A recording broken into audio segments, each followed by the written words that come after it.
Greetings of the day to you all. Today's topic of discussion is ASER Report 2024. So let's go on with the video. We will first discuss about what is ASER. The full form of ASER is Annual Status of Education Report, and this is basically released by NGO, that is the Pratham NGO, and it was started in 2005. Earlier, as the name goes, annual. Earlier it was published annually. From 2005 to 2014, it was published annually, but the current model is that it is published once every 2 years since 2016. Talking about the purpose of this report, it is to measure the basic reading and arithmetic level among whom?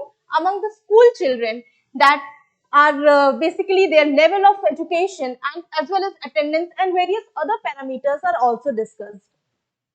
The present survey or the present report that has been published is the 14th number report, and it is a nationwide survey, and some of the states have been excluded owing to the logistic and the various other security purposes, like Jammu and Kashmir, Goa, Arunachal Pradesh and Manipur have been excluded from this survey. Apart from that, all the other states, all the rural districts have been included in this report. Thus, this is the largest citizen-led household survey of India.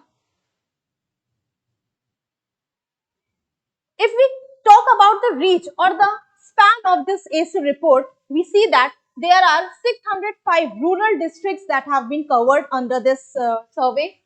Talking about villages, a total of 17,997 villages have been considered in this survey. In these villages, the number of households that have been under survey is 3,52,028, and in this, the children, that is the age group of 3 to 16 years, have been considered for the survey, and the range of the children is 6,49,491. Talking about the key features, we will be talking about a few factors like where, how, what and who. Talking first about where, it is carried out in the rural district, and it is a household survey. That is, in the households, the survey is done based upon the children that are encountered in these houses. How it is done? It is based on the framework of Census 2011 in the age bracket of 3 to 16 years. Talking about what? It is basically a one-to-one assessment that is done, and the children in the age bracket of 3 to 16 years are taken into consideration. The partners that are in this survey includes the diets, colleges and universities, in addition to NGOs and various other organizations are also included in this survey and are the partners of this survey. Now we will discuss a few major findings that have been reported in this survey, and we will be discussing in 3 major areas, that is the age brackets. First, we will be discussing for the age bracket of 3 to 5 years. In this, the first instance, that is the first thing that has been seen is that there is high enrollment in the preschool.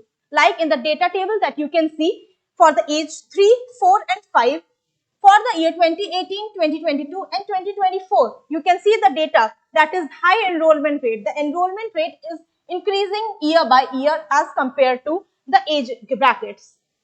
Apart from that, we can see that enrollment in standard 1 in different types of school have been considered, and here more children are entering standard 1 at the right age, that is more than 6 years. That is also presented in through this data. Next, moving on to the next age bracket is 6 to 14 years. Here you can see the green ones are the government enrollments, as well as the blue ones are the private school enrollments.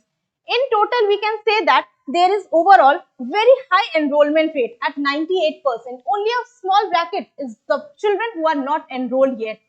So there is very high rate of enrollment, as well as learning gains for children have been seen more in the government school than compared to the private schools.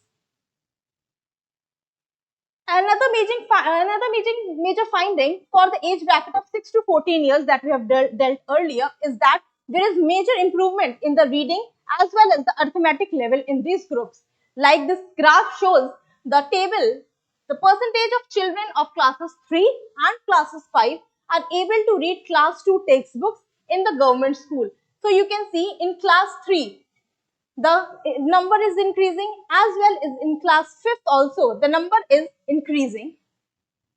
Moving on to the next age bracket, that is 14 to 16 years.